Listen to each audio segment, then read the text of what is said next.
మాతోటి చేస్తున్న జాబ్ అది శనివారం రోజు ఆగస్టు 2వ తారీఖు నాడు మన సాయంత్రం 6 గంటలకి మాది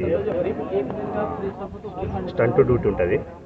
2 అవర్స్ స్టంట్ డ్యూటీ చేస్తుండగా అది మిస్ఫైర్ అయ్యి ఇన్సిడెంట్ అయ్యింది. దాని 3 రోజులైంది. ఆ బాడీని తీసుకొచ్చినాము.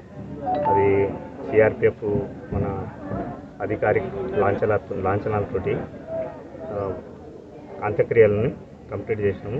CRPF తరఫున 50,000 రూపాయలు ఇచ్చినాము అంత్యక్రియల కోసము. అన్ని బెనిఫిట్స్ దొరుకుతాయి. వాళ్ళ అమ్మాయి కూడా చదువుకున్నా అంటుంది. ఆమె కూడా జాబ్ ఏం చేస్తుందో మా CRPF ఇచ్చే జాబు చేస్తా అనుకుంటే వాళ్ళకి ఇస్తా ఖచ్చితంగా.